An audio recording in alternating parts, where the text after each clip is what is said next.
We have the pleasure of the mighty BSG in the house. For those out there who are unfamiliar with the,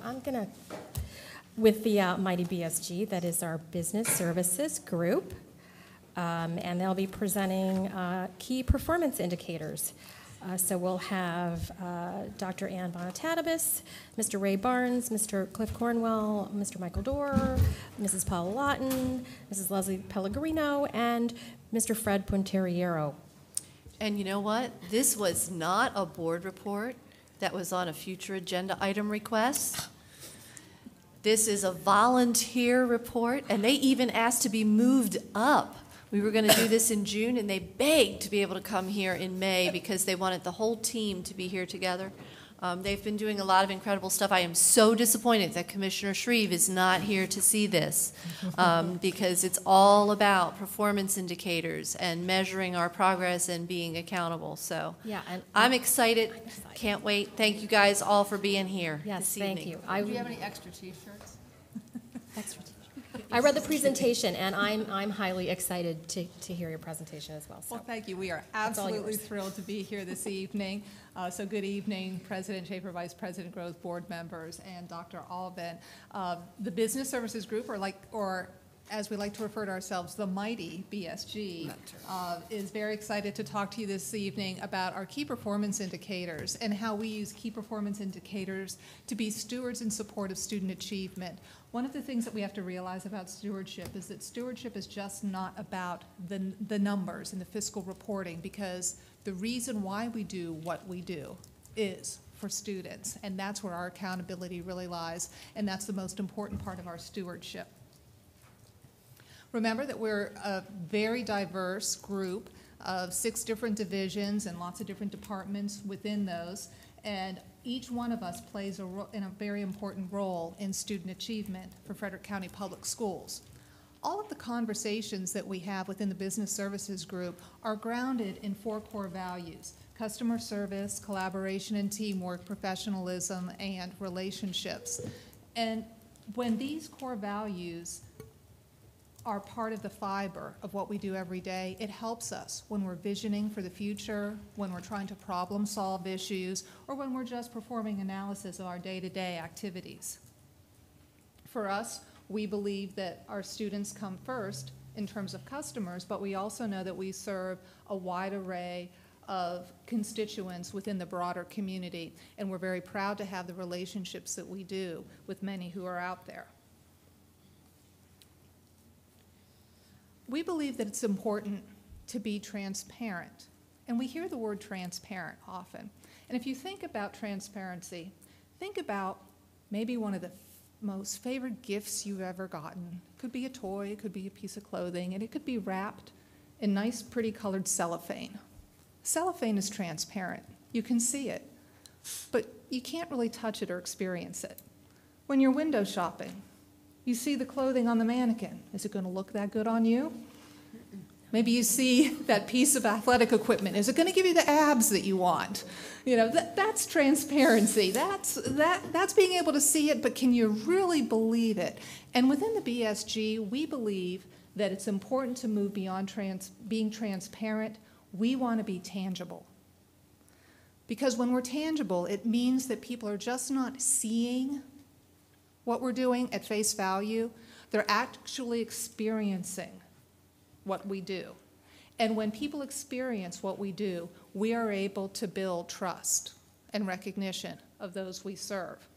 So for just a moment, we'd like to turn your attention to our swag and brag table that shows you all of the achievements within the Business Services Group over the past year. This is just this year.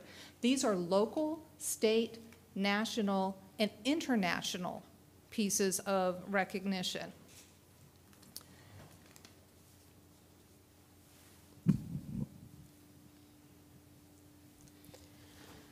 Here we have our Communication Services Department. They received national awards from the National School Public Relations Association. 8 national awards, 3 of them being gold. We only put 3 of them up here because otherwise they would have taken up the entire table. But we're very proud of what we've done. As a matter of fact, the community engagement outreach that we did with the Frederick High School project was one of the Gold Award winners. Within facility services, we have this beautiful Silver Lead Award that we just got presented in March. We can ooh and ah. Can we say ooh and ah? It's beautiful. And it's our first LEED certified school that we were able to build over at Lincoln. So we're very proud of that particular award.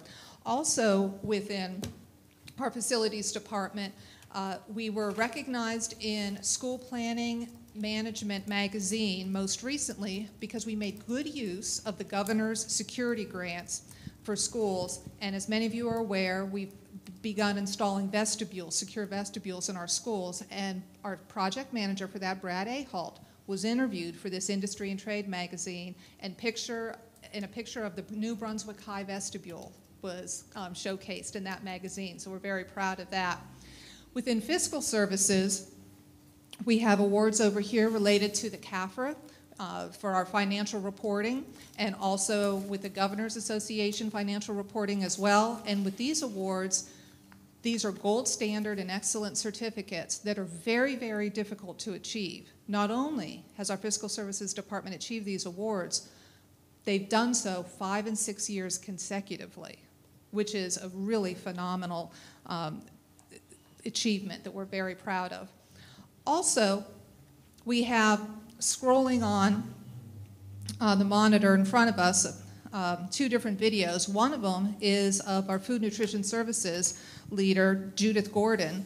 She went international on Swedish TV to talk about the healthy products we're able to provide to our schools from Catoctin Orchards. So when we go international, we really consider that to be a feather in our caps as well. Not to be outdone, Human Resources has been able to garner several different awards with health and wellness. Most recently, this award right here, we just received the other week from the Chamber and the Health Department for a wellness award. And as we know, when our employees are healthy, we know that they will approach their work in a more positive manner, they will be growing good relationships, and their absentee rate is down, which means that we're more available to our students on a daily basis. Our transportation department also was featured in a publication as well, and it was for the mobile app that they created for when our buses are running late. We were, we believe, the first district in the state of Maryland to have that app for our parents and for our schools, because we know that when buses are running 15 or more minutes late, we get frustrated, we get scared, we wonder what's happening, and we know that an accident on Patrick Street or the polar vortex or unpredictable winds and rains can cause delays, and we want people to know when we are being significantly delayed. Finally, with security and emergency management, we've had a number of industry recognitions this past year.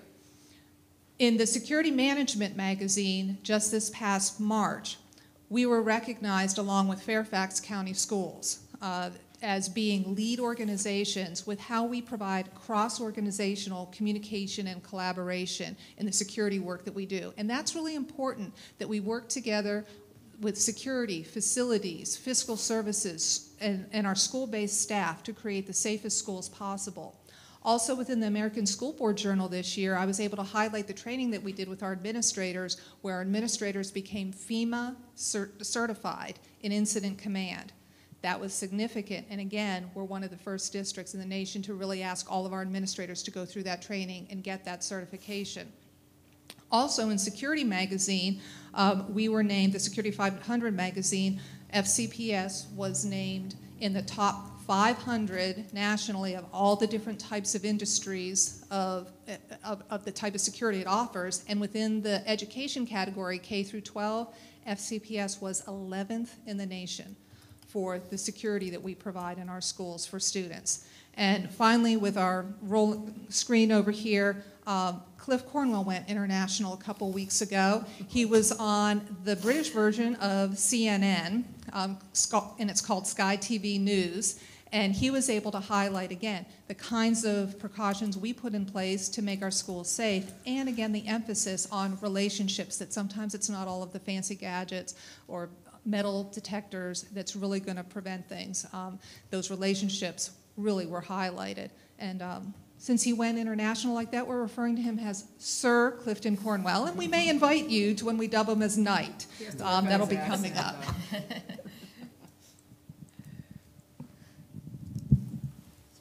So the Business Services Group believes in the value that we add to Frederick County Public Schools and to the stewardship that we provide to students. And we believe that everything that we do enables our schools to succeed. We engage and inform our community. We responsibly manage our finances. We build and maintain our facilities. We work very hard to recruit our excellent teachers, administrators, and support personnel. We transport our students safely. We feed them nutritious meals, and in all of our work, we're very careful stewards of the resources our community provides for our students. And we do all of this and more by focusing on innovation and service. That's really our elevator speech, our belief statement for the value we add. However, we can't rest on our laurels. We need to be amazing for our students. And we can't be amazing in the next 3 years, not even next year. We need to be amazing today. And when we started this year, I challenged the Business Services Group and said, how can we do that every day? Let's reflect back on just last year alone. For how many students were we not amazing? I said, well, how would we even quantify that? Well, let's look at some indicators that are out there publicly. Our graduation rate and dropout rate. We know that in 2013, 8.5% of the senior class did not graduate on time. 5% of students in that cohort dropped out. Do you happen to recall, on average, about how many seniors we graduate every year? 3,000. About 3,000. So when you do the quick math on the 8.5%, that's 255 students. Right now, tonight, we have about 100 chairs set up in the boardroom. Fill this boardroom up 2.5 times. That's where we need to be accountable. Those are the students that we need to be amazing for every day. So in order to get there, we need to set performance goals for what we do, and we're doing that through industry standards and key performance indicators. When we effectively employ performance management, it means that we're making evidence-based decisions, and we're always learning as an organization and being accountable for what we do. We want to make sure that we're using objective information to create our policies and processes. And we mine data that tell a meaningful story, and also data that offer actionable information to us. We need to make sure that everything that we do is accurate, timely, and relevant, and we want to make sure that our employees have the skills and knowledge to do their work and to design improvements when needed. Something that's important in this, that's embedded in here, is the professional development to which we've dedicated our efforts with the Business Services Group. One of the landmark pieces that we did just this past spring was have project management training for our organization. This was cross-organizational, where we incorporated instructional staff, administrative staff, curriculum staff, and staff from the Business Services Group to learn how to cross-pollinate their efforts and be very responsible and accountable in the kinds of projects that we have moving forward. Also, most recently, we've been engaged in certification training through a partnership and grant with George Mason University. And this is with International Facility Management Association, where we will have a group, a cohort of about 20 of our facilities maintenance and operations staff who will be earning certification, a gold standard in the industry. And the trainer today did tell me that he believes that Frederick County Public Schools is the first in the nation K-12 organization to have a cohort model go through this certification process. So we're very pleased about that. The key performance indicators that we develop help us identify all of our core purposes and functions. They help guide our priorities and show progress in what we did. We believe that key performance indicators will really help build business case for us and show the value add in all the work that we do and create accountability. As each of the next leaders of the business services group come up, they will be showing you a sampling of all their different KPIs. And again, it's just a sample. This is our fledgling year, so we said let's dip our toe in the water, let's see what we can develop. And you'll see them in all different forms and approaches. You'll hear staff talk about lead versus lag data, benchmarking, establishing baseline information, because there's some times where we haven't even collected some data before and we needed to find out, are we doing what we think we say we're doing? And then based on that, we have some next steps moving forward. So I will first invite up then Michael Dorr from Communication Services, who will lead off with the KPIs, and we'll just follow successively from there. Thank you. Good evening. Ann talked about how the BSG, the values that we try to embody and how we try to support the vital mission of FCPS. And I'm so excited by the work that's happening in Communication Services to do exactly what Ann was talking about. This year for Communication Services, we really did engage in benchmarking and gathering baseline data. A lot of the activities we've been undertaking in the last couple of years are new. We try hard to be innovative in our approaches to communication and community engagement. Our goals are always to inform the community in a timely and proactive way and to engage the community, to foster conversation and to emphasize FCPS's role in the community. This year, we worked with 3 KPIs that are helping us to measure our effectiveness and to target improvements for the coming years. The first KPI that we focused on related to our electronic presence, our social media presence, but also our web presence. And we're really focusing on how we use 21st century tools to reach 21st century audiences, and how we can use modern tools to reach different audiences in different ways, in ways that speak individually to them. I have a little bit, just a sampling of the data that we've been gathering in the last year. I think our social media data is particularly impressive. I'll note that with more than 14,000 combined Twitter and Facebook users, Maryland, FCPS, has the second largest percentage of social media following per capita of any school district in the state of Maryland. I think that's very impressive. And we are only about 1% behind the leading school district. And if you talk to me again in a year, we'll be number 1. What's really impressive about our social media presence is the growth that we've experienced in just the last year. Since August of 2013, as you see, our Facebook presence has expanded by 230%. Our Twitter presence has expanded by 136%. That does not happen accidentally. It happens because of careful tending to those media. Our team does a great job of tailoring content, fostering community and conversation through those forms. And I know many of you do follow our social media and our Facebook in particular. And I've been impressed by what I see there. I think if our Facebook community, for example, were a real-life neighborhood, it'd be someplace you'd want to live. It's very positive, very supportive, very focused on student achievement. I couldn't be prouder of our social media presence. We've been looking at our social media presence qualitatively and quantitatively. And when we talk about qualitative measures of our engagement using electronic media, you can look at things at the number of comments, the number of conversations that are generated through social media. Those are avenues we previously were not utilizing. The quality of the comments, the number of replies that we get to the posts that we do.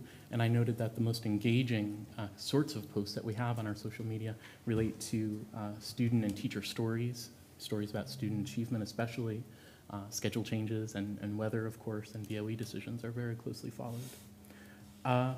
This year alone, we've had more than 19,600 posts to Facebook, and we monitor every single one of those, and we respond to all of them that need responses when we get questions for our social media. Our community is finding that it's a great venue to engage with us.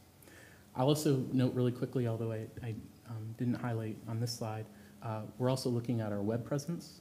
And in a typical week, fcps.org, our main website, receives about 80,000 page views. In a busy week, we can get more than 100,000 pairs of eyes on our website. And we're just now tracking how to make our website as effective as we can to mirror our achievements with social media. Our second KPI relates to community engagement activities. And really, we've been focusing on how to expand our offerings in the arena of community engagement, how to create packages of community engagement, as opposed to ad hoc or isolated activities. We want to present our community options for engaging with us, and several options. So whether that's social media, email, teleconferences, web pages, in-person meetings, information sessions, print media, video. We put together complete packages trying to work with our community to start conversations with them. I put up a case study, a most recent case study with the New Urbana Elementary School, Sugarloaf Elementary School, the package of community engagement that we put together with facility services to help our community understand what was going on there and to contribute to that process. Dr. Albin earlier mentioned some of our other community engagement pieces like the ABC. We're constantly looking for new and innovative ways to reach certain targeted segments of our community, like the business community, creating tools, designing tools to help engage them and help us collaborate more closely. And that's been a success since we've launched it several months ago, and in the next year we'll be looking at how to evaluate that, improve it, along with some of our other tools that we've been working with. The third KPI we focused on relates to media contacts. One of the things we're committed to doing in communication services is telling FCPS's story, highlighting our successes, talking about the challenges we face, highlighting our students and our teachers as much as possible, and we've paid a lot of attention to trying to put our story out there and make sure that people know what's going on in FCPS and can contribute and be a part of the conversation. Since August 2013, we've tracked 308 media stories about FCPS. 70% of them originated with us, either through personal contacts with communication services or FCPS staff, through press releases or other avenues. 80% of them were published in the Frederick News Post. That's logical, I guess. 20% in other news sources, including international news sources, right? And I think one of the most interesting things is that 85% of the stories that we've been tracking reflect one of the key messages that we try to highlight about FCPS, whether it's that we're a forerunner in education in the state of Maryland, whether it's about our tremendous teaching staff and support staff, our role in the community, or how we're focused on organizational excellence. Those are some of the themes that we consistently try to advance, and we've had great success with that in the last year. Rachel is not in the room, but I would like to take this opportunity to note that we have had some excellent education reporters. We've been delighted to develop relationships with them, and this week marks Rachel's one-year anniversary with the News Post as our education reporter. So I wanted to congratulate her, so I guess I'll find her later. Her stuff is still here, so I'll pick her up. So those are the three KPIs that we've been working with in communication services. Mr. Shepard, I have one question, can I ask? Yeah, well, he's done with his presentation, so I think that's a perfect time to ask. So you've done outstanding work, and we have great communication. So what I'm going to say is not a criticism, but an observation. I've been asking in support of budget. I talked to people, and I must have talked to about 20 people in the last month or so about it. And one question I asked them is, which one do you think is the best school system in Maryland? And the answer is always Montgomery County. So we need to do something about that. We need to have a package where, in a composite way, we let the citizens of the county know that we are the #1 school in a state which is #1 in the nation. That's a message I bring forward whenever I can. And you know, it's interesting that you raise that, highlighting, especially for new families, new community members, people who might be considering coming to Frederick County and enrolling their children in Frederick County Public Schools, making sure they know what an excellent school system this is. This is something that Dr. Albin has talked a lot about. And actually, in the coming weeks, we're going to be launching a new suite of resources housed on our webpage specifically devoted to new families and to the realtor community to highlight exactly what you're talking about, that when people come to Frederick, they need to know they're getting the top school system in the state of Maryland. So you're exactly right. Have you seen the demographic of the people moving into Frederick County? Do you know where they're coming from? I don't know that we need to work too hard on that marketing. Well, I just never hurts, right? It doesn't hurt. never heard. Did you have another question? No, this Okay. was it. This was the point. Okay. Thank you. Isn't that ironic? Yes, Mrs. Gregg? I just want to give you my kudos, because I guess where you really got me was the day we had our congressional delegation here, and you handed out thumb drives to all the people who were here. That great video you had to start the school year out with last year, and that was over the top for me, when everybody got a little free at the place at the table, a little thumb drive with the video on it. And not only was the video great, it was really great, but that little extra touch, or that you stick it in your computer and play it. And I play it all the time. I have not a lot to do, so I get it out. I get it out and play it pretty often. But I honestly do keep it on my desk, and it is kind of fun every now and then to go back and to see it again. But I think that was really, that just told me so much about the efforts that you've made, and that whoever thought of that. I'm sure you thought of it, but I mean, I've never seen anything like that before. Well, it's hard to say who thinks of things. We have a very small team, but they're a very creative team, and they work very well together. Our video production people, our web people, social media, community engagement, writers. Not a lot of people in the department, but when we get together in a room, we come up with a lot of good ideas. that we're Like able we to often say, execute. small but mighty. Yes. Sometimes it doesn't take a crowd of people, it just takes the really right people. The right people, exactly. So kudos to you, I Thank you. appreciate it. Okay, we have a lot of folks to get through, so kudos or question? Super quick question, and I have to say I'm very encouraged to see this, and I think this is exactly any organization I've ever worked for. If you want to be successful, you have to identify your goals, and they have to be measurable so that you can actually look back and ask yourself if you got where you were going. That's my only question, is I'm seeing all these successes that we've found this year. I recognize it's our fledgling year, and I've seen a couple of KPIs where it says we want, like the slide that's up now, we want to increase the number and breadth. Do we have a goal, an actual, on these indicators, and I mean this across all of our departments, because not just communications, but to say sort of, we hope to experience 15% growth in this area, or we hope to hit these measures. I imagine that those exist, and I'm wondering if they could be shared with the board. That's an important point. As Anne was saying, across the BSG, our goal is improvement. For communication services, this was really the first time that we've sought to quantify our work in this way. So this year really was a baseline measuring year. So what we're engaged in now that we're coming to the end of the year is thinking about the data that we've gathered so far, and then trying to articulate measurable goals that improve on what we've already done. So now that we have the baseline, we're working together to figure out where we go from there. So in the next year, we won't be using the same KPIs. We'll be using KPI version 2.0 that uses this year's data as a baseline. Thank you. And I just want to say, I don't know if people really understand the impact of the fact that it's not just the number of placements, but the fact that 80% originated from the number of placements that originate from FCPS. That is huge. And I don't know if people that have never worked with media understand how huge that number is, because it really gives us control of the story. Proactive So that is, I think that's phenomenal. And I think that speaks to your relationship with all those media outlets out there. And I wanted to make a comment about our Facebook community. I've noticed that too, because I've seen some other districts that have had some problem with their social media in terms of etiquette and just conducting themselves appropriately. And while I see some students every once in a while busting out on Twitter and maybe one or two Facebook posts that aren't the most polite, it's still it's very civil and it's very productive.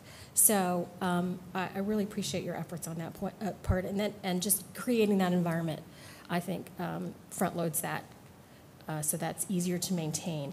And just also as a little kudos, when I was talking with Mabe's conference planning committee, we were talking about, oh, what's happened in our district that we might want to share, and I shared the Frederick High School's social media campaign and communications campaign around that endeavor. They said, that's a great hot topic to present. So just as an announcement to the board, we'll be presenting that at Mabe's annual conference. And the title in October, that's in October, is Using Social Media for Targeted Community Engagement and Building Consensus, which I think captures that very well. So congratulations on that, and I just think that was a great story to share.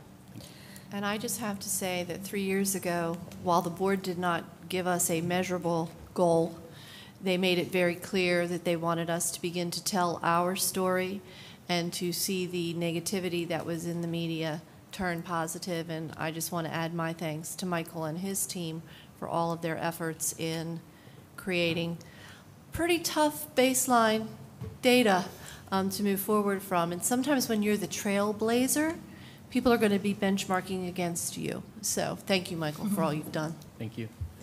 And I see that Rachel came back. Rachel, Happy anniversary. Yes, we congratulated you on your 1 year, so thank you. Sorry you missed the cake, but It was. Thank you, Michael. Good evening. Good evening, Mr. Barnes. Moving from communications to buildings. Our motto is Buildings Are Us. As the board knows, the Facility Services Division handles everything related to buildings for the school system, everything from long-range capital planning to operations and maintenance to rental of facilities by outside user groups. And that broad range of responsibilities we collect a lot of different information on a lot of different topics, and I'm just going to give you a snapshot of 4 measures that we use to measure progress in different parts of the organization. So the first one I'll bring up relates to construction management, and this is called a change order rate. Now, this may be Greek to some folks, but it's absolutely a key measure of success for our major capital construction projects. And change orders are basically changes to contracts that are required because of design snafus or unexpected field conditions or confusion over construction specifications. And basically, the lower the percentage, the better off the project is. So a lower change order rate represents a more successful project. And we've set goals for our change order rates for different types of projects. So for instance, on a new school construction project, we have a rate of 3% of, no more than 3% for change orders. A school addition is no more than 5%, and a renovation project, we set a goal of no more than 10%. Our success at meeting these goals, I think, are sort of set a standard that we attempt to live by. I think that we're tracking well based on industry standards and our peer group around the state. So that's the first example we have. Second example we have is something that is in the development phase. As the board is aware, we have purchased and are institutionalizing a new maintenance management software system called School Dude. And we piloted the project last year, and we're going to be rolling it out this year. So this is a case where we do not have benchmarks, but we will be developing benchmarks over the coming year.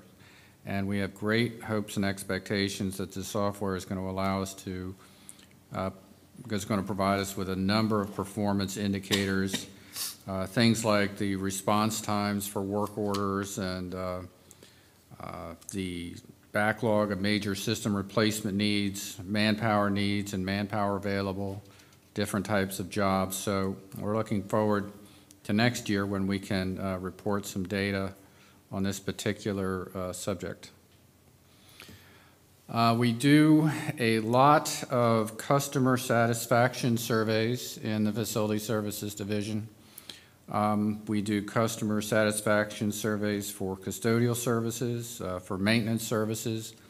We also do post-occupancy surveys of teachers and administrators after we open a new building or renovate a new building. This particular bar chart is showing the results of a customer satisfaction survey of building administrators.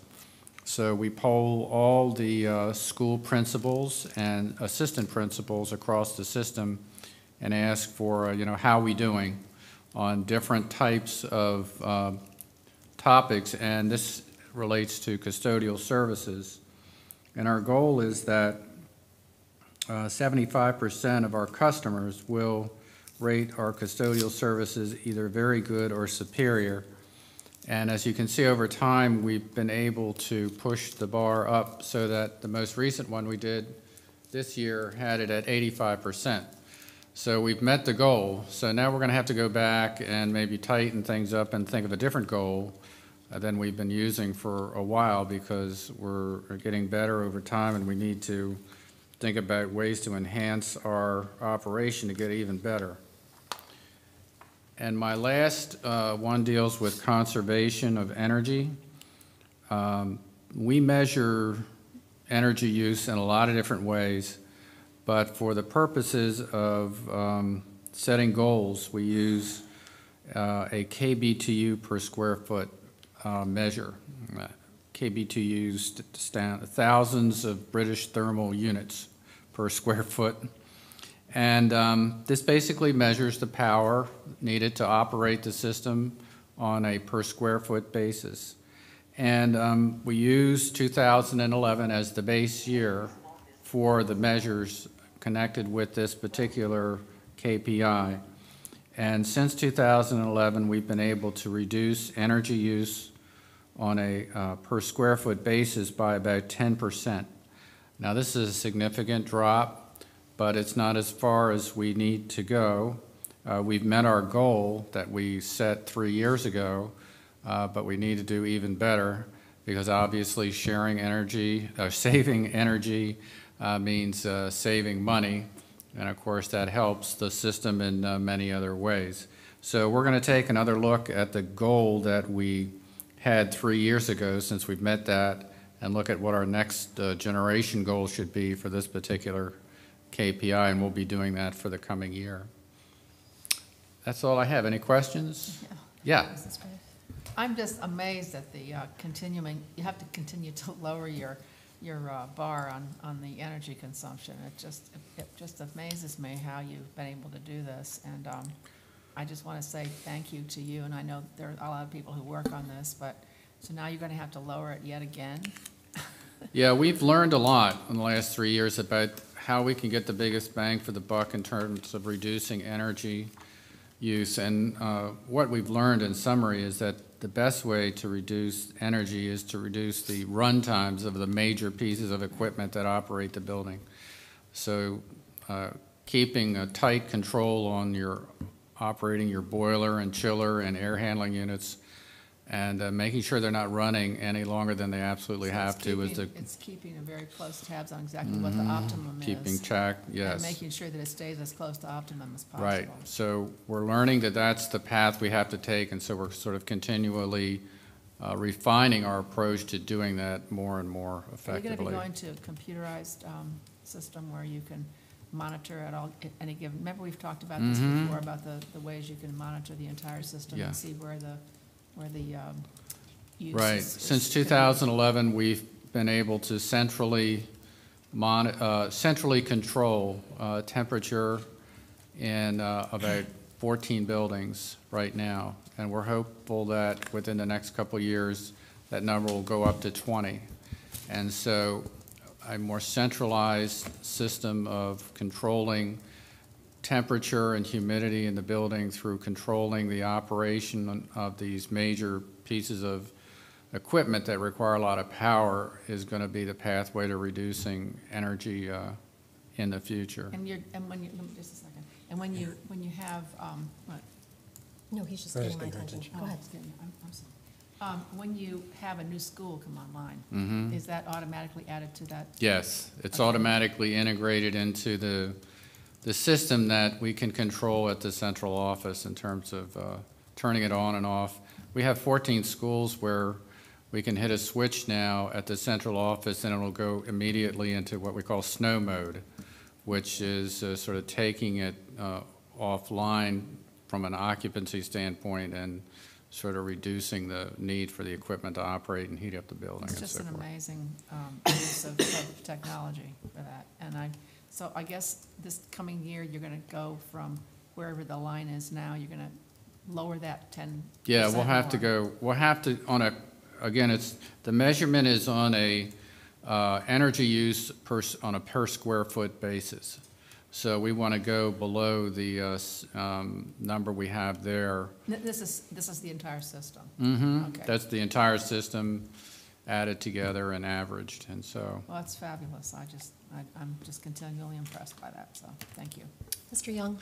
And this question, I mean, part of it might be for you, part of it may not be, but I'm very happy to see the energy savings and decline in use that we're using, but one of the other big factors is the other side of that is what you're paying for what you're buying. And at some point, I would like to have the board be briefed on how and what processes we're going through in order to decide when and how long we lock in energy prices for, so that we can get a better grasp, because it is a huge number in our budget, and I would like to see more information on that. It's probably not you're more the usage, not how much you pay for it, but.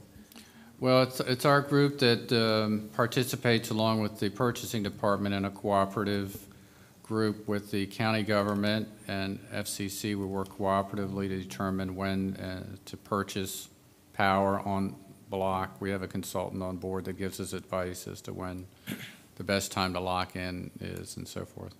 That was one of our recent business items. I know the fact that it was locked in, but no, I'm talking about more the process of how we make that decision and who makes Sure. that decision, and it's a large item. When? and When, how, because I and think how. it can make a huge difference. Okay. Yes, Dr. Mangala. So, thank you. I think one thing that fascinates me, you're maintaining facilities spread over 75 years. Frederick High is yeah. 75 years old, Yeah. roughly. We have some buildings date from the 1920s. I in think the what would system. help is putting like your energy saving, you're given a graph in terms of what concrete numbers for people to see out there. You know, people always talk about saving and waste, and I always ask them where. And people just say any organization, it's there. And the numbers I've seen in the savings, or the number have been significant. I mean, need to publicize that also much more, because had talked about using cell phones to order things at one point. Cell The phones? part specification, sending parts needed. Oh, yeah. In our maintenance department, we're going digital. With the advent of wireless networks in the buildings, we're now able to access plans and specifications online. And so a mechanic in the field using his mobile device will able to log into the system and pull up in the field the plans for a particular piece of equipment that he's working on or needs to repair or something.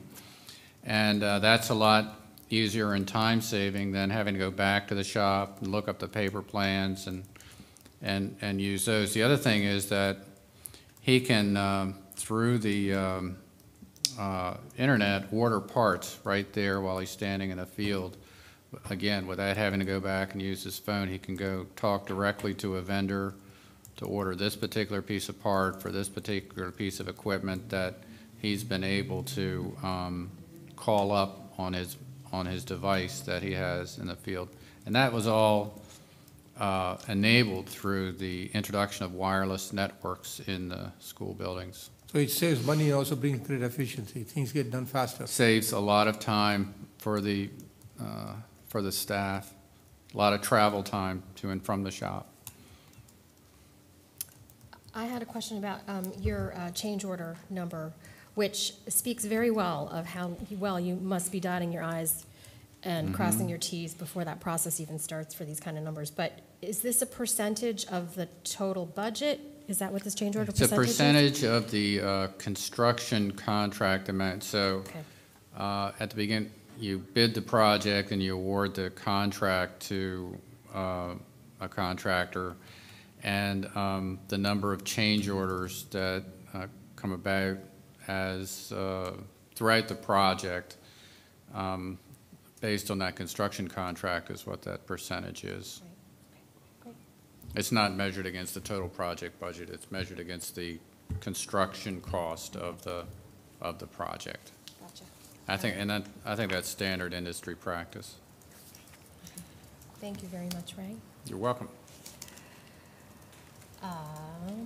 Oh, Mrs. Pellegrino, so Fiscal Services, I'm guessing, is the next. Good evening. Good evening. I'd like to talk about the Fiscal Services Division. We have 5 departments, a very diverse division.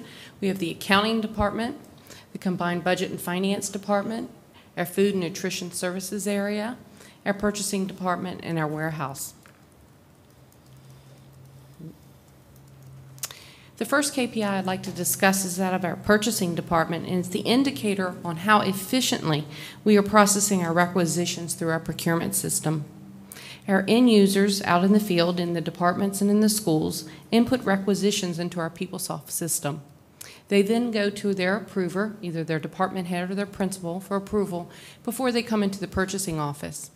What this KPI is tracking is how quickly do we transfer that requisition into a purchase order. And our goal is to do that within 3 working business days. And so our goal is to get 90% of those requisitions flowed through the system in 3 days. What we're trying to do is we're trying to streamline our purchases and make sure that we foster good relationships with our vendors. As Dr. Bhattacharya said at the very beginning of the presentation, some of our core values revolve around customer service.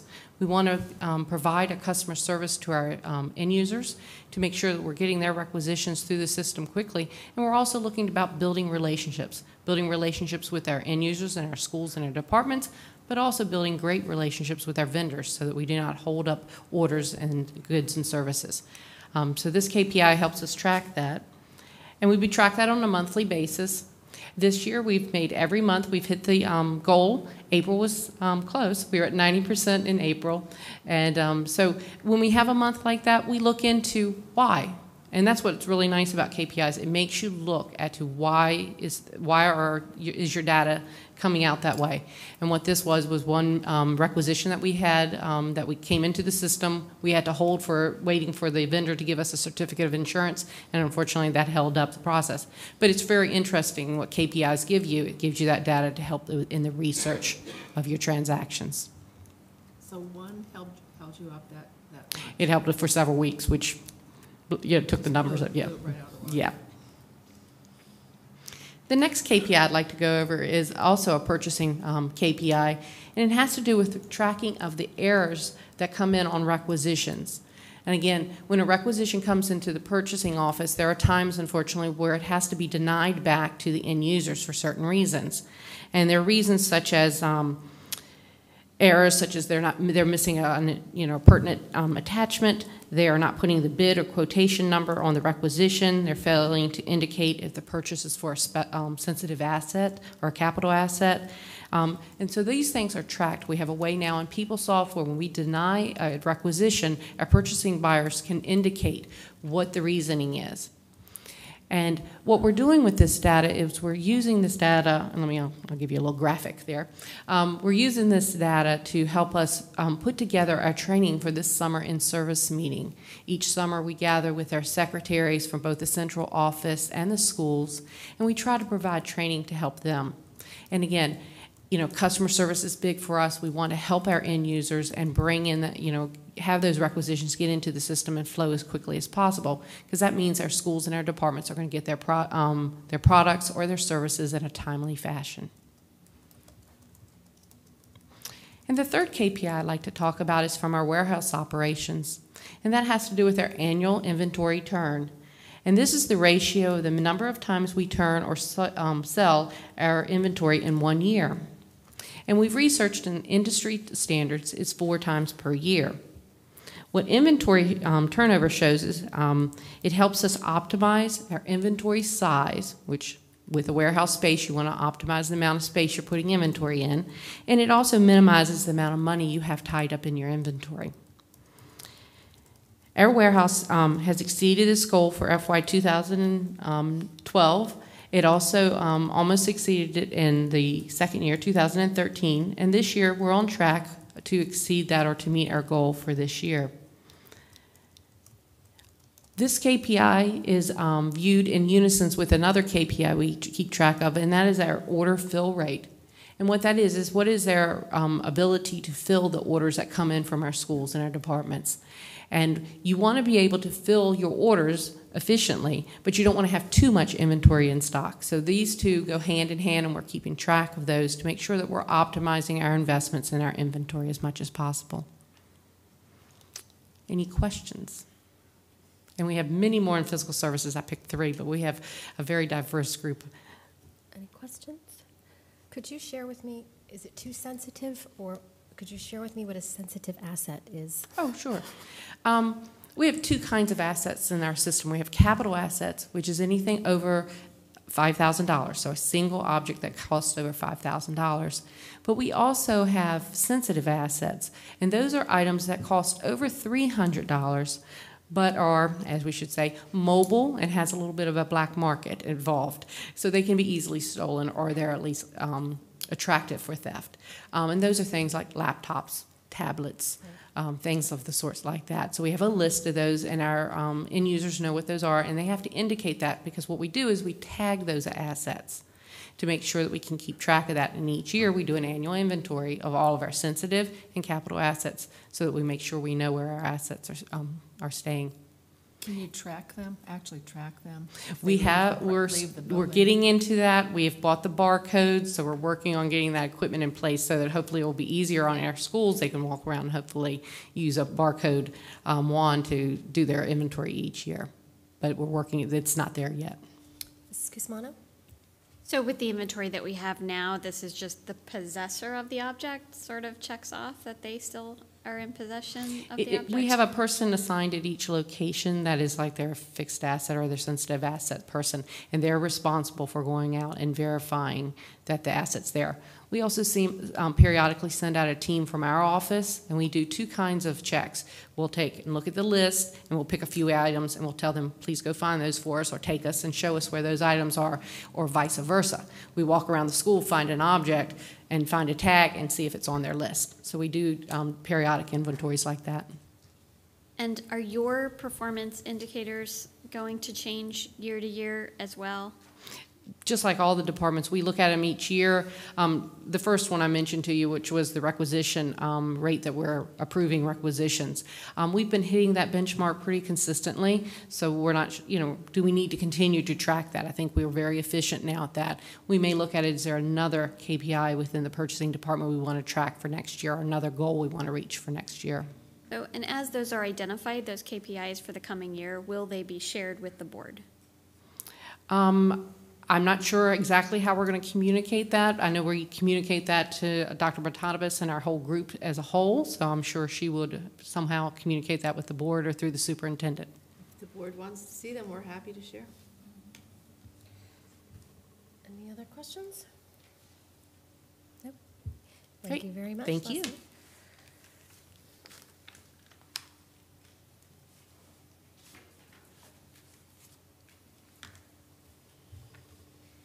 Good evening. Mrs. Lawton? The Human Resources Department experienced a reorganization last July 2013. And with a reorganization, one of the first things you want to ask is why? What were the goals of that reorganization? And our goal was to position ourselves to be able to deliver new services, expanded services.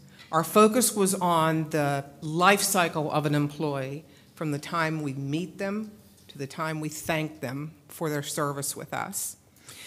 And the division goal of this reorganization, because there was uncertainty, because there was a significant degree of unknown, The simple goal was for the Human Resources Department to establish ourselves as a trusted partner. So we aim to identify what will be some key performance indicators that would help us to demonstrate to others that we were a trusted partner. So what can demonstrate trust? And it's accuracy with the data that we put out, it is, and the information that we disseminate, responsiveness, and reliability. So those are the three areas that are the three KPIs I'll bring to you this evening focus on: accuracy, responsiveness, and reliability. The first one focuses on accuracy, and this has to do with our benefit plan enrollment. And that's setting a target and a goal that employees and retirees will be accurately enrolled into the appropriate benefit plan. And in the HR division, I'm the one that's kind of big on the lead and the lag data. I don't want to have to wait to see how things are, how we're doing. So we have instituted a couple of early look-sees, and that's what's called the lead data. We're looking early to see how are we doing as far as measuring up, in meeting the expectations of this particular KPI. So it has to do with the benefit plan enrollment to make sure that that is accurate. We are carefully safeguarding the employee benefit and health information and making sure that that is correctly processed. And it's not just HR's eyes that are on the success or failure to succeed in this one. It's also the payroll department. I'll hopefully demonstrate that there are a couple of things that HR does that it's not siloed in HR. It impacts other departments. An error in benefit enrollment made by the Human Resources Department, I hear from my good friend Leslie Pellegrino if there's an error there. So it's very important that we articulate, our success and in that regard. The second one focuses on responsiveness, and this has to do with our new hire information regarding Maryland State Department of Education certification for our newly hired teachers. This is information that's needed by the new teachers, the supervisors who are poised to evaluate them based on the status of their certificate, and also our friends at MSDE are waiting for this information, and it's used to capture and authenticate our highly qualified status. So accuracy in that regard and the timely entry of it. And again, you see I've placed some lead and lag data. It's not going to, I hope we have it 100% by November 1. No, we're going to take the temperature at 2 times prior to that to make sure that we're on the right track. And again, multiple HR folks are touching this, and it's those who are doing the hiring, those who are scanning the information to MSDE, those who are then disseminating the HQ report, highly qualified report, and here's what the search stat is of all the folks that are on your staff, sending that out to the principals. We need to be responsive in that regard. We have several folks depending on us. They're trusting us to deliver this. And then the last one I'll reference is reliability. This one is the payload KPI for HR in any human resources department.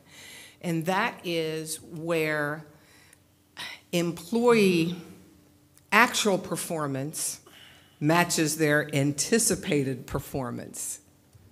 So the folks that we made hiring decisions about, we were accurate in that assessment about their ability to do the job.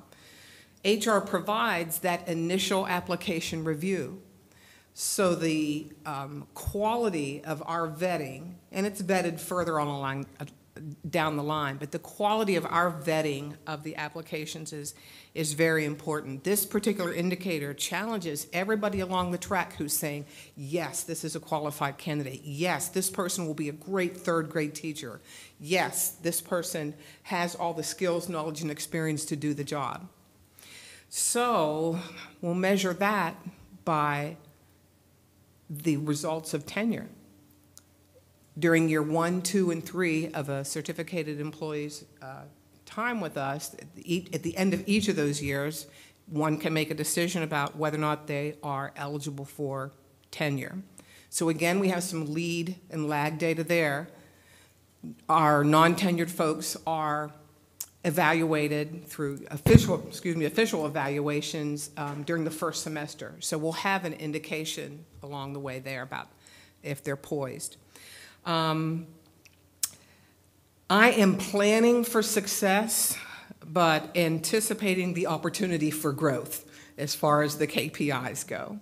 And so if we don't succeed, that's okay too, because it's okay because it's going to identify for us, just like Leslie mentioned that in her KPIs, it will help, it's helping to plan the in-service that she's planning for the secretaries and the financial school-based folks this summer.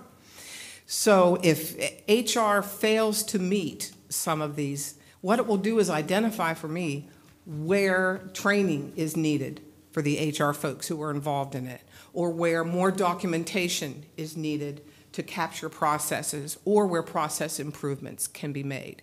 So I'm planning to succeed, but will certainly use whatever it is I learn from any failures to meet these targets along the way. Any questions? Yes. Yes, Dr. Bengali, and then. I have a general question. Dr. Bonita, or anybody can answer. Your data entry is keyed in by hand, or have you explored automatic data entry? There are procedures for that. Our data entry for the human resources information is entered in by hand, okay? We do have a few processes that allow us to transmit electronically data. For instance, here's why it's critical that our data in the first KPI is accurate. It's because we send a script to, for instance, United Healthcare. I don't have to go to United Healthcare and enter in monthly information. But someone initially, at point of enrollment, needs to enter accurate data. So we have people keying in data for the most part. Because it depends on, because I was involved in looking at it when I was at NIH, it's how you capture data. If your data capture allows you, which is electronic, then it allows you electronic transfer. And the accuracy goes up because human error is much larger than automated systems. Right. And also, it's very quick. So I'm sure in the education field, some people have developed softwares to do that. I'm not aware. Mrs. Cusimano, and then go ahead. So I actually had two questions. One is on the first slide, when we're talking about making sure the employees are enrolled in the appropriate benefits plan. I'm a little confused by this because I'm thinking health benefits, and we actually, it is the employee's choice. So they don't have to enroll in everything, and there are options. What would you consider the right benefits plan? A 10-month employee enrolled in the 10-month plan as opposed to the 11, so that deductions are not taken from their salary for the wrong number of months that they work. So that would be one example. So, and they're maybe selecting the wrong one, or somehow Or it could there's be an error in the... They have indicated that they want health care benefits, but it may be a support person in HR who has entered it into the semester plan instead of the 10-month plan. So employees make selections. We key into the system what they have selected. That's where the accuracy is important. I see. I do share Dr. Bengali's concern about the accuracy in the hand entered data, and we've talked about our data systems and our needs for modernization, and this is one of those areas where payroll and HR actually should be tied together with that data sort of transmitting from one to the other. The other thing I had a question about is on the other two slides, we talk about responsiveness and reliability. I only see indications for certificated personnel, and our HR department does all of our HR for our teachers, our instructional assistants, our bus drivers, our HR people. who are not our certificated staff and would not be tenure-tracked professionals. So do we have performance indicators for, I mean, it's literally almost half our staff are not the certificated. That's right, and we do, but we were limited to 3 this evening. Okay. Thank you. Mr. Young. Paul, probably the most common thing, and I know I've had this conversation before I get on the street, is we're back to talking about hiring new teachers and the process. And our goal that we always hear is we want to hire the best, the brightest, the ones that are there. But I continuously, again, and just as much as yesterday, talk to people that are trying to get jobs here that are not having success at even getting through the process. And it's way too big of a topic tonight to get into, but at some point, I want to talk about that process, because in some ways we seem like we're late in the game in getting to offers to people. I've got people now that are doing interviews in other systems that haven't been contacted by us, and it just, to me, I would like to know more about it so I can go back and tell them why this is happening. And this year I'm working with, we have 4 graduates at Hood that are early elementary special education. And again, they're getting calls and interviews at other places, but not from Frederick County. And so I want to hear about that at some point, that process. The other piece is on the retiree side, on the other end, and working with a lot of retirees. Again, I think we have to make sure we're doing everything we can to provide them the services to prepare for retirement. And again, I think sometimes I've worked with some where that's been an issue of getting the information they need either from the state or in their retirement transition, and I think we need to take care. And we've had a lot of retirees the last few years, and I know it's probably put stress on the system because of that, but we certainly owe them an obligation to make sure that they're prepared to retire at the date that they want and get all those kinds of things there. So those are something for future conversations that are way too much to get into tonight, but I would like to have discussions about those. Anything else? Thank you, Mrs. Lawton, very much. You're welcome. I think we're going to need 4 board meetings. This didn't have time. Security and emergency management, Mr. Cornwell. Good evening. I Good figured night. it out, alphabetical order, right? Yeah. I'm sorry, T. And first, let me congratulate you, Cliff, on your recent award, which Thank you were you. nominated for by a Frederick County SRO. Yes. Which I think is the highest compliment. So congratulations. Thank you very much. For your Appreciate innovation it. and work in security. Go ahead. Okay. Let me start off by saying that I've been using KPIs for a couple of years. I've been looking at great schools. You're probably familiar with them. They're mostly large urban schools, but there's some 30, and they put out a KPI study each year for security, emergency management. They're general topics, though, to be honest. Something we're looking at again, we talk about KPIs. I was monitoring false alarms for a number of years, and we reduced those, and Chuck Jenkins saw that we reduced those, and he actually spoke up for us in meetings with the commissioners, and they no longer charge us for false alarms. However, recently I've looked at that, and it will be a KPI again next year, because we're still paying fees for custodians responding to false alarms. Recently, I've charted those. Going back a year, and we've made some changes. We've been able to determine so far maybe why that's happening, what groups are in those buildings. But I will tell you that I'll come back next time and be able to show you whether we've had an impact or not. Because we've gotten to a certain point, it's not good enough. So that's one that I think will be interesting next year, how we can impact that, because it looks to be certain groups when they're using the buildings, that's costing us money. Now, as you're aware, we have an all-hazard approach to security and emergency management. We have a robust emergency management plan. That plan has changed every year. This year, we added a continuity of operations plan. That's a very solid based plan. For instance, if we didn't have this building for some reason, how we'd operate, where we would go. And that goes all the way into multiple schools and that type of thing. Now, tonight, I want to talk about communication. And these are two areas, the two KPIs I'm talking about are very simple, but they're areas of concern because communication is critical, it's crucial during an emergency. So I want to talk about that. In the past, when we had system-wide emergencies, we had two options, basically. We could call people, a call-down tree.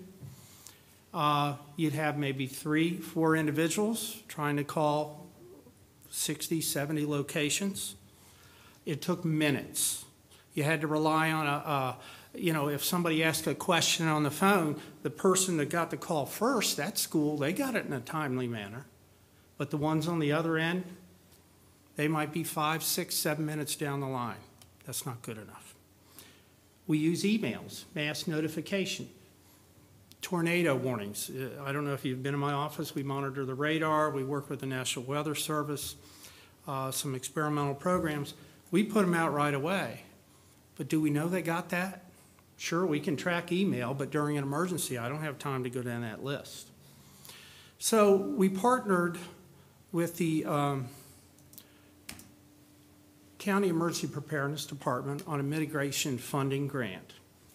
We looked at a number of systems, and we ended up putting the Alertus beacons in all our schools as of November 1st, 2013.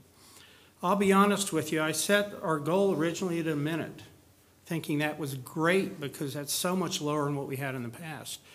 But if you look on the graph here, you'll see that we're averaging really under 30 seconds. We're notifying every single building, facilities and schools within 30 seconds and getting acknowledgement back saying that they got that message.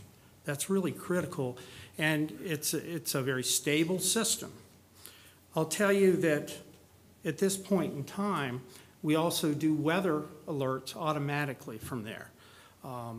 If I was going home tonight, but there were activities in a school, that device will still go off in the main office if there would be a tornado warning. If tomorrow morning there was a tornado warning or a severe thunderstorm warning, that device would go off when that warning was issued. So the system is very stable, very functional, and we've reduced our time.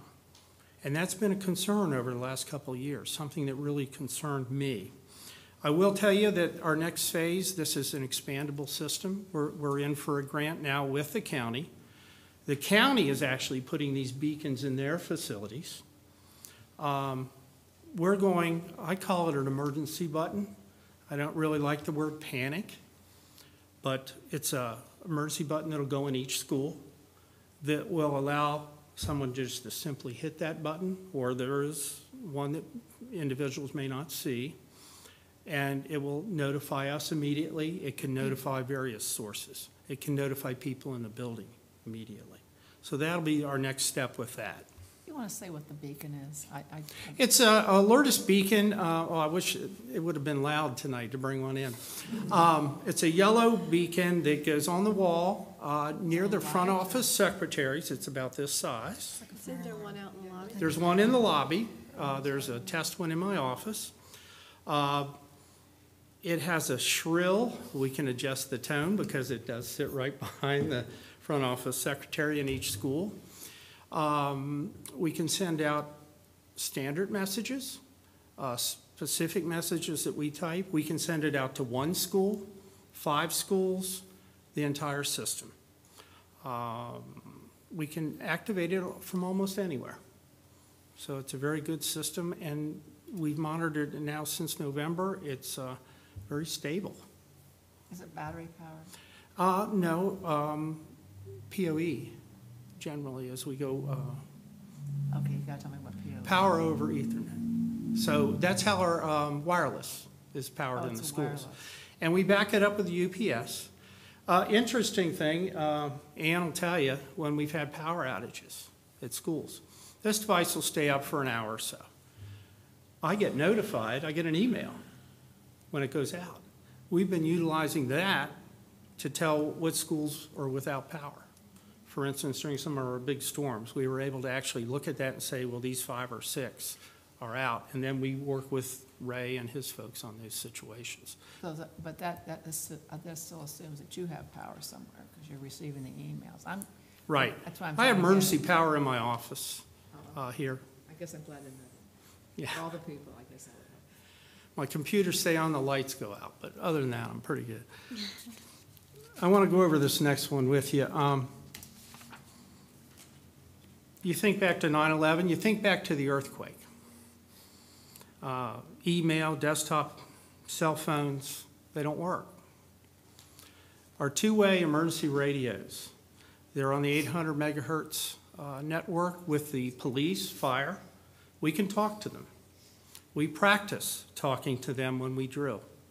I should tell you too, I meant to mention this earlier, our schools have conducted, as of this morning, over 800 emergency drills this year. And those drills, we've worked with local first responders. We've actually tested these radios. It's a new digital radio system, so there's redundancy built in. But if you look back to 2010, 25% of the schools, those radios didn't work when we tested. You know, it might be human error, it might be training, it might be the way they were taking care of the battery. So we've put all kinds of training and procedures and protocols in place, even a system of what they do with the battery, whether they leave it on in the charger. We're up to 98% right now. That's not good enough either. I want 100%. But we do have a couple schools that are on borderline with Carroll County that are very difficult to work with. We've recently found a solution for those. We've put in actual base stations in their building. They can take the portable outside and talk on that during an emergency if they evacuate. But if they're inside, if they're locked down, if they can't go out, this base station has 40 watts of power. They could always hear us. They couldn't talk. Our portables have 3.5. So we brought that up to 98%. And those are two areas that were areas of concern. And yes, they have been successes. Will I put those away? No. I tend to monitor everything. I want to make sure these are still working. So that's mine. Thank you. Dr. Bengali. I just have a curious question. Yes, sir. Who monitors floods? So, you know, like last week, that heavy rain, I live in Dobbs, and the Pleasant View and the Dobbs Road both were closed with heavy floods overnight. The bus transportation, so does the county work with you, road department, and do you put out warnings to the bus drivers? Well, we work with Fred and transportation. We actually have access now to the National Weather Service. If we have, like, say we're going to get out of school at the end, 2:20, and the storm's coming or it's impacting us or flooding starting, we can actually call the National Weather Forecaster, and he'll talk to us on the phone and tell us what's coming. We run radar in our office round the clock, but we also get experimental National Weather Service warnings. They tell us when the flood stages are and that kind of thing. But the most interesting thing is we share with the Emergency Management Department and with the Emergency Operations Center something called D-Land. It's a disaster land mapping system that is real time. We can see the roads that are closed. We can see when we have a power outage, whether it's maybe like Lewistown had one earlier this year, and we're looking at that, and we're trying to judge how long that's going to take. Well, when we looked on the map that we have from the county, it's a live feed into what they see. We can see that 40, 50, 100, 200 houses are out without power, and we can utilize that information. But it does show us every road that's blocked. The incident at Linganore last year when there was the man down in the ditch and the roads were closed and buses, and then we communicate with our SROs, with transportation. We have a whole calling tree that we use for that type of situation. Mrs. Cusimano? I just wanted to recognize what hard work you do, Cliff. I know this is a very small department that does a whole lot of work, and this is an area where, we don't talk a lot about, we don't think a lot about, we talk about curriculum in our schools and all the things that we're doing, And these are things that go on a little bit behind the scenes Yes. that are so critically important. And, you know, it's telling to me, I actually am very encouraged by this alert beacon. I think these partnerships where we and the county are in the same realm of communications and using the same devices, it actually just makes our responsiveness, everybody's responsiveness, better.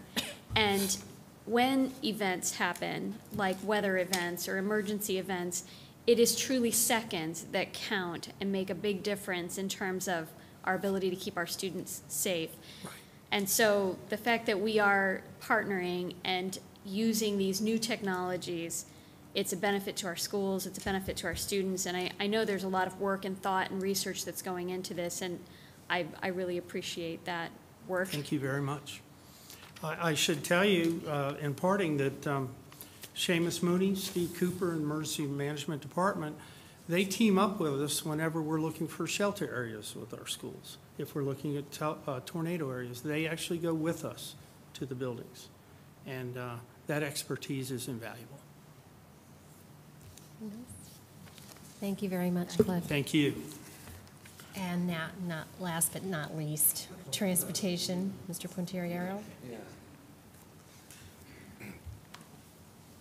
Good evening, Good evening. and happy Wednesday. Well, it's almost Thursday. Almost It is, isn't it? But still Wednesday. Thursday. So I get to share information about transportation. Now, as we talk about the transportation KPIs, we also want to remember that in our KPIs, we also attach processes. And so when we look at our processes in transportation, we either have to develop some or improve the ones we have. So one of the first things we wanted to know is, what's our true need of our fleet? And how does it affect our students, our community, our bus operators, and other colleagues in FCPS? So as you can see, fiscal year 2013, the fleet size was 434 buses. And we started this year at 426 buses. So we eliminated 8 regular ed routes, 8 complete regular ed routes and buses out of the fleets. And to do that effectively, we needed to, 1, collect our data. What is the number actually of students riding our buses? What are our buses actually doing? You know, one of the things we hear is there doesn't seem to be not a lot of students on buses, where buses are in, multiple buses are in a community and crisscrossing. And how could we be more efficient in how our buses are running every day? Now you take that information and then you sit there and say, how else do we benefit our community, our students, our parents, our bus operators? So in creating routes and looking at them, not just from an efficiency standpoint, but also from the positive human nature standpoints, we look at having one bus operator service all 3 levels of a community. So as that kindergartner gets on that bus, they have that bus operator as long as that bus operator is doing that route and that kindergarten is still going to those schools. So you get to build that relationship with that child. And then you get to build that relationship with the parents. Other positive thing when we look at our routes is that when the regular driver's off, we have a substitute on there. That substitute now recognizes that they were in this community, they're dropping off at this high school, they're going back to the same community. So we have some efficiencies there, some learning opportunities, some consistency in that process. So what is our true fleet? So our true fleet this year was 426. So when we also look at our routes, we have to talk about maximizing bus capacity, our second KPI. Utilizing school buses in a 3-tier system. Some of our buses do 4 schools, 4 tiers actually, and reduce deadhead miles. So now you're talking about where your buses are in relationship to the first pickup location. As you know, a large percentage of our fleet does not reside at Hayward, parks either at schools or at bus operators' homes. So you really want to make sure you're matching up the first pickup with where that bus is parked. That reduces your deadhead miles. That reduces your deadhead hours. That also allows you to, when you post vacancies, because we have bus operators retire, just like other departments in the system. When you post vacancies, you have that opportunity that if a bus operator is interested in that vacancy, but parks their bus at home, but it's not in the best interest of the school, we offer that route, and we say to that bus operator, you are the senior person, but parking it at home isn't in the best interest of the school system. Parking it at its current location is in the best interest of the school system. Then we look at, when we sit here and we look at the system, we had 685 trips. And a trip is one bus going to a high school, one bus going to middle school, one bus. So you count the number of trips you do. So we started this school year with 649 trips. So we had a reduction of 36 trips when we completed our routing process. Of that, 12 of them resulted in reduced deadhead miles and deadhead hours, meaning a bus operator didn't have a high school because we were able to consolidate that area and maximize bus capacity. An elementary school was eliminated from that route, and the same reasons we were able to consolidate those stops and put it on one bus and utilize our bus capacity. Any questions? I have one. I think I know the answer, but I would like to hear it from you. Oftentimes we see buses parked in shopping centers or malls or wherever around here and there, maybe a fast food restaurant or someplace. When we see that during the day, that doesn't mean people are just hanging out at the fast food restaurant or going shopping, does it? It means that there's a reason that that bus is parked there. There's a reason that that bus is parked there in the sense of, one, that it may be dropping off students at, like, for example, Career Tech Center, and then it goes across to go get something to eat and then goes back and picks them up. It's not necessarily because they're doing personal business with it like that. What I think I see, and I don't mean to tell you that I think that there's something, dishonest going on here. It's just that I believe that the bus drivers made the determination that it's easier to stop there to do whatever they're going to have to do, maybe to get lunch, but maybe they have a part-time job. I mean, can they do that too? Have a part-time job during the day between runs? We don't Park the bus? We don't.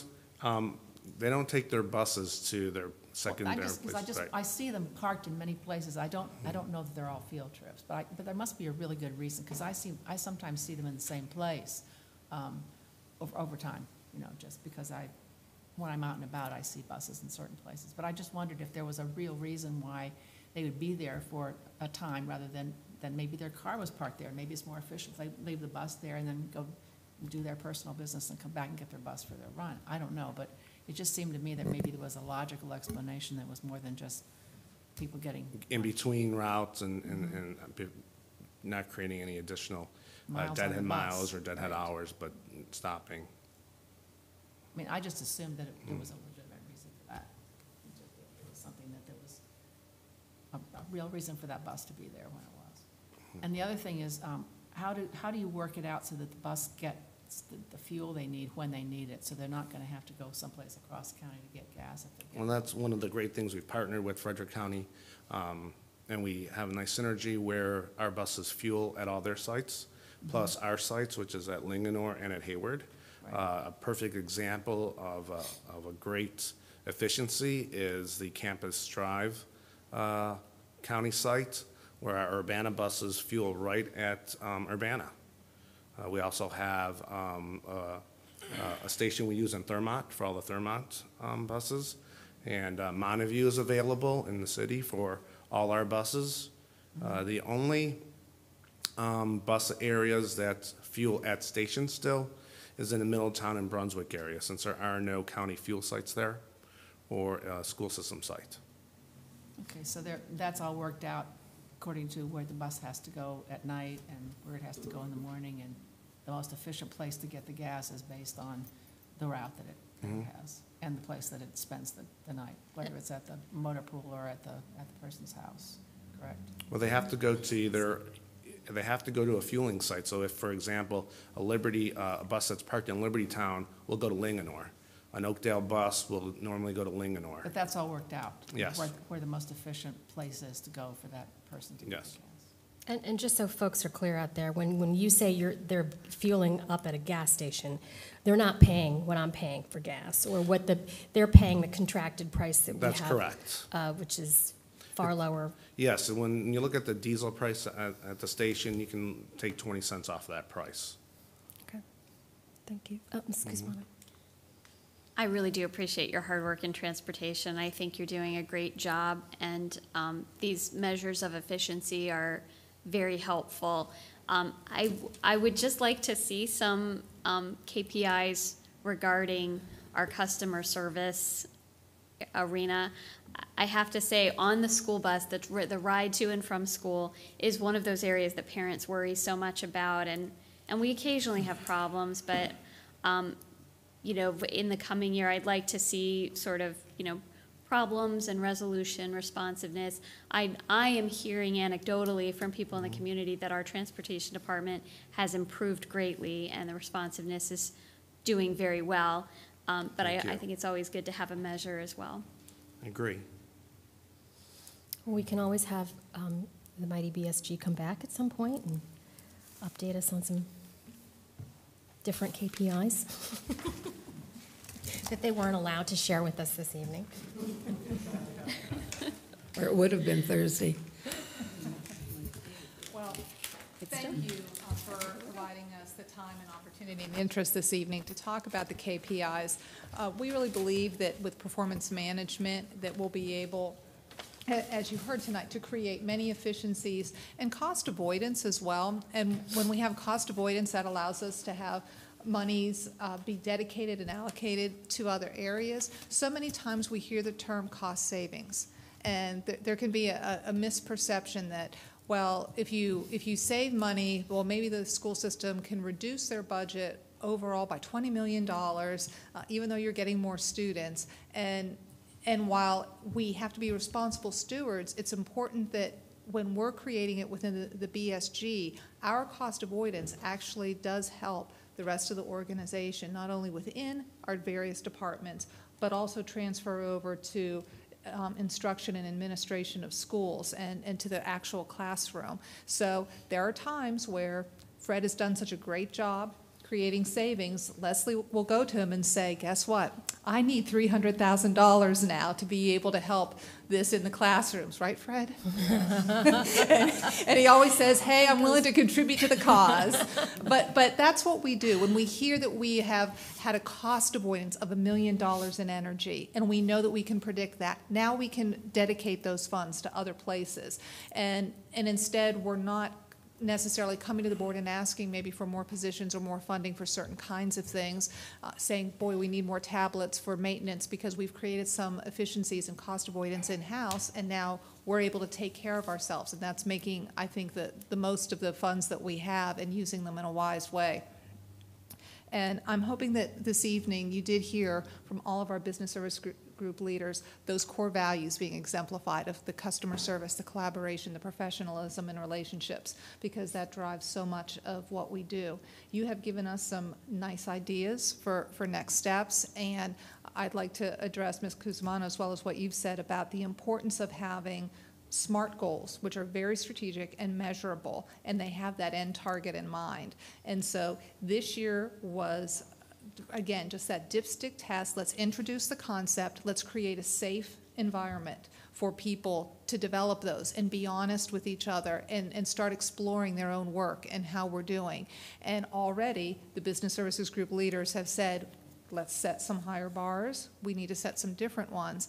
And a year ago we talked about, as we move through this process, we want to be able to create a full report, BSG, that goes to the board annually of our KPIs. And we've looked at some models from other school districts. Orange County in Florida had a great one, and all of the BSG leaders did receive a copy of that. And we looked at it and said, okay, what's the format of the board report that we'd like to be able to do? Let's see what our KPIs look like, because what we didn't want to have happen, we didn't want to go to staff this year and say, here's some templates to fill out.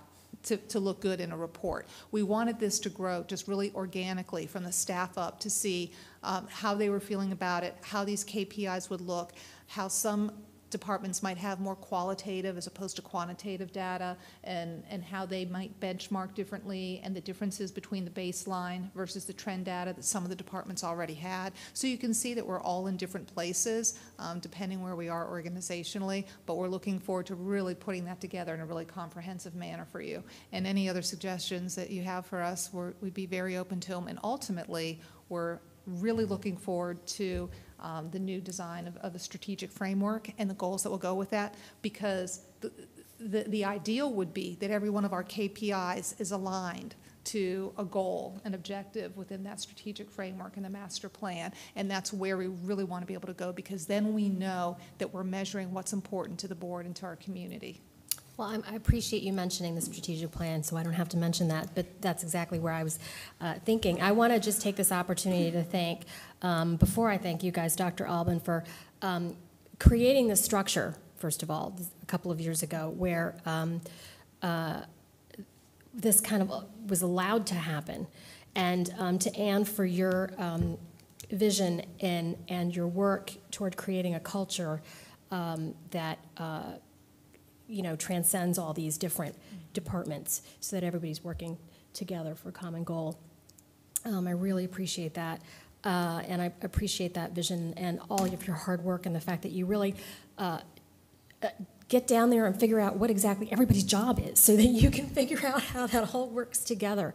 So I really appreciate your work on that. And to all the department heads, I know you work so hard every day, not for every efficiency. So I know that this restructure has been challenging. You've all risen to the top and really done an exemplary job in leading and in your work ethic as well. So I appreciate all of your hard work and sticking with us until 10:10. Dr. Megali, Mrs. Smith. Jean first. Okay, go ahead. I do have a comment to make. I have a friend who went from a classroom to a business group, and a relative actually said, "Oh, well, that's not as important, is it?" Well, I hope that everybody who listened tonight knows how important it is.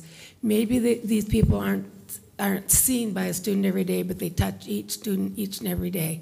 They get on that big yellow bus in the morning, and they're taken safely to school. It's a safe, warm, or cool environment for them to learn in, where they have all the teachers and other staff that have been hired, where they can have a warm, healthy meal.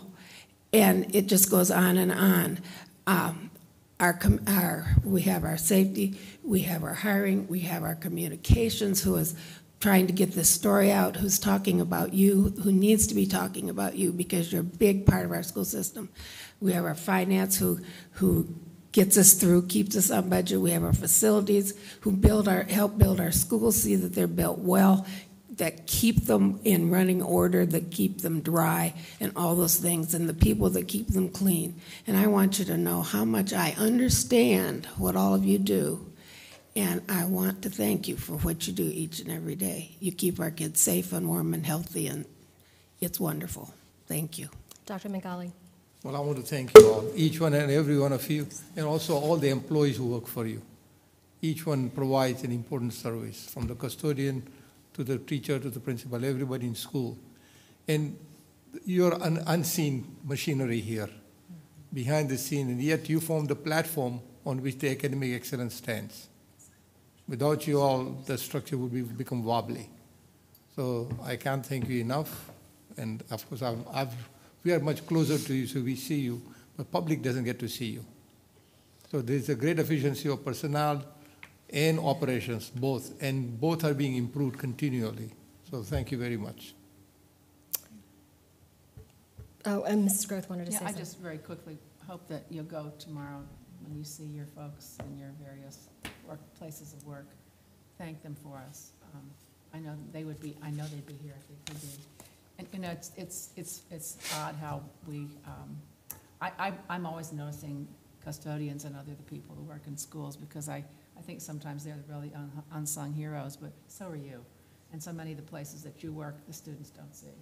But just please go to work tomorrow and say thanks to the folks that work for you, because I know they all work hard, and they're very devoted to the cause, just as how we all are. So Michael, are we going to see this part of the presentation on the Facebook page tomorrow? It's probably already been tweeted. Thank you again for your commitment to continuous improvement, because that's exactly what we need. Thank you. We want to be amazing for each child, each day, and we wouldn't be able to do it, and I wouldn't be able to do it as a leader of the BSG if I didn't have an amazing group of leaders that you saw this evening. I'm very, very proud of them, and so appreciative that they rose to a challenge that was posed to them, and they embraced it, accepted it, and have moved forward with full gusto. And sometimes they've said to me that they characterize me as pushing them, right? Who said that, Ms. Lawton? You push us. And there's a reason why, because it is so important that our students achieve. And we hope to come back in another year with an equal array of swag and brag for you. A bigger array. But then also making sure that our students are achieving and that we're contributing to that. Great. Thank Thank you. you so much. Thank you all. Good night.